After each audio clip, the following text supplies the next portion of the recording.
بسم اللہ الرحمن الرحیم۔ السلام علیکم۔ آپ لوگوں کے سامنے آپ کا میزبان دوست ڈاکٹر شمیر علی میمن حاضر ہے۔ جس طرح آپ سب کو پتہ ہے کہ سب کو معلوم ہے، مختلف ویڈیوز میں بتا چکا ہوں کہ مجھے کچن گارڈننگ کا بہت شوق ہے۔ اسی سلسلے میں نے اپنے گھر کی چھت کے اوپر بھی گملوں میں کچن گارڈننگ کی ہوئی ہے، اور میں نے چونکہ ٹماٹر کا سیزن تھا تو ٹماٹر بھی لگائے ہوئے ہیں کچھ پودے۔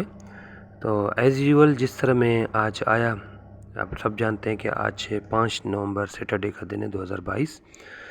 ان کو پانی وغیرہ دینے کی، ان کی دیکھ بھال کرنے کے لیے خالی ٹماٹر کے پودے نہیں ہیں، اور بھی بہت سارے پودے ہیں، کریلے وغیرہ سب لگائے ہوئے میں نے۔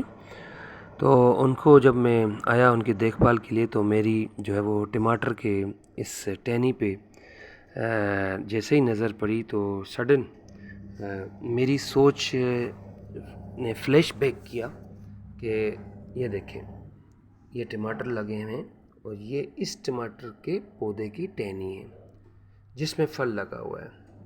پھل تو اس میں بھی لگا ہوا ہے، بٹ آپ دیکھیں گے کہ اس کو پیچھے سے دیوار کی سپورٹ ہے، مگر جس کو سپورٹ نہیں ہے، یہ دیکھیں، اگر اس کی بھی سپورٹ میں وہ آرٹیفیشل سپورٹ میں اگر نکال دیتا ہوں تو وہ بھی جھک جائے گی۔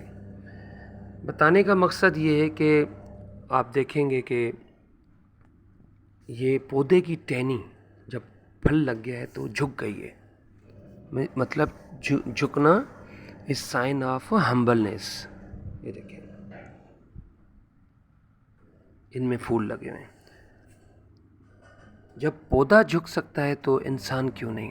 ایک سوچ میرے اندر فلیش بیک ہوا کہ جب یہ پودا، پھلدار پودا جھک سکتا ہے تو انسان جب پھلدار بن جاتا ہے تو بنیادی طور پہ ہم ہیں ہی پھلدار، کیونکہ اللہ نے ہمیں اتنی صحت سے نوازا ہوا ہے۔ صحت جو ہے نا سب سے بڑی دولت ہوتی ہے۔ ہمارے ہاتھ، پاؤں، آنکھیں، ہر چیز سلامت ہے، ہمیں کوئی بیماری نہیں ہے، تو ہم سمجھیں کہ آپ بہت نوازے ہوئے ہیں اور پھلدار ہی ہیں۔ باقی ایکسٹرا چیزیں جس طرح آپ لوگوں کو پتہ ہے یہ ہوتی ہیں، اگر آپ کے پاس جس طرح بنیادی ضروریات ہیں، روز مرہ کی چیزیں گھر میں، یا گھر جو بنیادی ضرورت ہے رہنے کی، اچھا گھر، یا گھومنے پھرنے کے لیے گاڑی وغیرہ حاصل ہو جاتی ہے، اور وافری یا حاصل ہو جاتی ہے، یا اس سے زیادہ اللہ جب دیتا ہے، تو موسٹلی آپ لوگوں نے دیکھا ہوگا کمیونٹی کے اندر جو ہے وہ ہے یہ ہمبلنس جو ہے نا، یہ جھکاؤ جو ہے نا وہ ختم ہونا شروع ہو جاتا ہے، اور اس کے نتیجے میں تکبر کی سوچ اور تکبر جو ہے وہ پریکٹیکلی جو ہے وہ ہیومن کے اندر ڈیولپ ہونا شروع ہو جاتا ہے، اور انسان جو ہے وہ تکبرانہ رویے میں آ جاتا ہے، اور اس تکبرانہ رویے میں آ کر جو ہے وہ کوشش کرتا ہے کہ دوسرے لوگوں کو نیچا دکھاؤں اور خود کو اونچا دکھاؤں۔ دوستو جو ہے نا، ہم سب مسلمان ہیں، ٹھیک ہے، اور ہمارا بنیادی درس یہی ہے کہ فلاح اور بہبود کے ساتھ چلیں، اور ایک دوسرے کے ساتھ تعاون چلیں، اور اپنے تعلقات کمیونٹی کے اندر برابری کے رکھیں، تاکہ آپ جو ہے وہ کو اچھا انسان سمجھا جائے، اور آپ چلتے پھرتے جو ہے نا فلاح بن سکتے ہیں۔ ضروری نہیں ہے کہ آپ کوئی فلاحی ادارے کے لیے کوئی آفس لگائیں، اور یا کوئی ایسا کوئی این جی او ڈیولپ کریں جس سے آپ لوگ انسانیت کے لیے فلاح بن سکتے ہیں۔ ایکچولی ہر انسان جو ہے وہ اللہ نے اس کو فلاح کا ہی درجہ دیا ہوا ہے، اشرف المخلوقات ایسے نہیں کہا گیا۔ آپ چلتے پھرتے این جی او ہیں، آپ چلتے پھرتے فلاح ہیں، اگر آپ اپنی سوچ کو بدلیں گے اور تکبرانہ جو رویہ ہے اس کو ختم کریں گے، کیونکہ اسلام کے اندر بھی جو ہے وہ تکبر کو خراب کہا گیا ہے۔ I am not sure, but میں نے سنی ہے حدیث پاک کے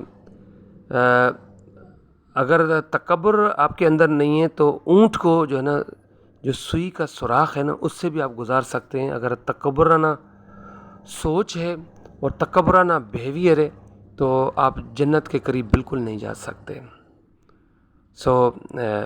دوستو، ہم سب کو چاہیے کہ تکبر سے دور رہیں، اور مل جل کے رہیں، ایک دوسرے کے ساتھ تعاون کے ساتھ رہیں، صلح رحمی کے ساتھ رہیں، منافقت ختم کر دیں اپنی زندگیوں سے۔ تکبر جو ہے وہ بنیادی طور پہ اگر دیکھا جائے میڈیکلی بھی ایک سائیکولوجیکل امپیکٹ ہے. اس امپیکٹ میں انسان کیا کرتا ہے؟ انسان اس امپیکٹ میں آ کے سپیریورٹی کمپلیکسز کا شکار ہوتا ہے، تکبر کے جب چینل میں چلا جاتا ہے اور کوشش کرتا ہے کہ انفیریٹی کمپلیکس کو کس طرح میں اوور کم کروں. دس از نارمل، بٹ میرے اس گفتگو کا مقصد یہ ہے کہ ہمیں اس کو مزید اوور کم کس طرح کرنا ہے. تو جب ہم بھول جائیں یا بھٹک جائیں تو بینگ اے مسلم اللہ نے ہمیں ایک بہت بڑی پاک کتاب سے نوازا ہوا ہے جو ہمیں رہبری اور ہر جائز راستے کا درست اور راستہ دکھاتا ہے. تو جس طرح میں نے پہلے ایک حدیث پاک کا ریفرنس دیا، تو اسی طرح بہت ساری چیزیں قرآن شریف میں واضح کی گئی ہیں کہ تکبر کی جو میجر علامت ہے وہ فریکوینٹ غصہ آنا. سب سے پہلے تو آپ اپنے غصے کو اوور کم کریں، کوشش کریں اس کی سولوشنز ڈھونڈیں کہ اس غصے کو ڈسپرس کس طرح کرنا ہے. اس لیے قرآن شریف میں کہا گیا ہے کہ اپنے والدین کے ساتھ حسن احسنہ سلوک کریں، کیونکہ وہ کمزور ہو چکے ہوتے ہیں، عمر کے ایسے میں ہوتے ہیں، وہ ایسی چیزیں کرتے ہیں جس سے آپ کو غصہ آتا ہے. اور اس لیے قرآن نے اس چیز کو سختی سے منع کیا ہے کہ ان کے ساتھ آپ حسن سلوک کریں تاکہ آپ غصہ کم کریں. غصہ آنا اٹ سیلف تکبر ہے، سمجھے دوستو. میں جس طرح آج آپ لوگوں کو بتایا کہ میں پلانٹیشن کے لیے اوپر چھت پہ آیا تھا، تو اتفاق سے میرے ٹماٹر تو لگے ہیں کچھ دنوں سے میرے پودوں میں، بٹ میں نے اس ٹہنی پہ آج غور سے دیکھا کہ یہ ٹہنی جھکی ہوئی کیوں ہے. جب ٹہنی جھک سکتی ہے تو ہم کیوں نہیں ایک دوسرے کے ساتھ ہمبل ڈیلنگ اور خدا کے آگے کیوں نہیں جھک سکتے. خدا کے آگے ہمیں جھکنا چاہیے اور آپس میں ایک دوسرے کے ساتھ ہمبل صلہ رحمی اور تعاون اور سوشل، جس طرح میں نے کہا لائک این جی او، ہم اپنی شخصیات کو چلتا پھرتا این جی او بنانا چاہیے، نان پروفٹ آرگنائزیشن ہونا چاہیے ہمیں، جس طرح کا حکم ہے. میں سوری کروں گا کیونکہ میرے لیکچر کی لینتھ تھوڑی سی بڑھ گئی ہے، بٹ میرے ایک ذہن میں جس طرح بتایا کہ فلیش بیک لگا جب میں نے اس ٹہنی میں اس پھل کو دیکھتے ہوئے دیکھا، تو آخر ہم پڑھے لکھے اور باشعور لوگ ہیں تو چیزیں ذہن میں مجھ میں نہیں سب انسانوں میں آتی ہیں، مگر اس سے اگنورنس کر کے اور اپنی جو موجودہ زندگی اس کو رواں دواں ہم سب لوگ جاری رکھتے ہیں. بٹ نو، ایسے نہیں ہے، زندگی کو ایسے نہیں گزرنا چاہیے. زندگی میں اچھی چیزوں کا ڈائیورجن، اچھی چیزوں کا انپٹ، اچھی چیزوں کو انسرٹ کرنا چاہیے. ہم اگر خود اس چیز کے قابل نہیں ہیں تو ہمیں سیکھنا چاہیے، انسانوں سے سیکھنا چاہیے. اینیملز کو دیکھیں کس طرح بیہیو کرتے ہیں ایک دوسرے کے ساتھ، کتنے کیئرنگ ہیں. اسی طرح آپ جس طرح میں نے پودے سے آپ لوگوں کو اخذ کر کے بتایا کہ کس طرح اس کی ٹہنی، آپ کو دوبارہ میں اس کا ویو دوں گا، کس طرح اس کی ٹہنی جھکی ہوئی ہے پھل کے ساتھ. دیکھیں ایک ٹماٹر یہ پکنا بھی شروع ہو گیا ہے.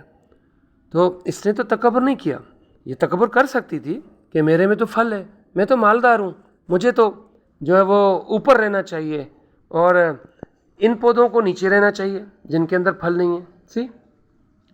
مگر اس نے یہ خود سے نہیں جھکی، یہ خدا کا حکم ہے.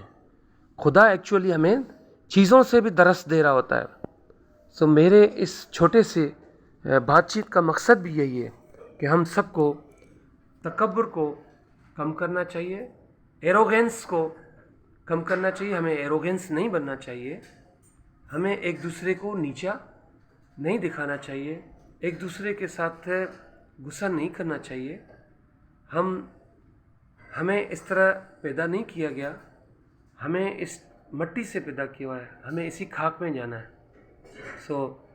دوستو، ہم سب اس چیز کا ڈٹرمائن کریں کہ اس پلانٹ کی طرح ہمیں بھی ایک دوسرے کے ساتھ ہمبل طریقے سے ڈیل کرنا چاہیے. تھینک یو سو مچ. اپنے میزبان دوست کو اجازت دیں. جزاک اللہ. پاکستان زندہ باد.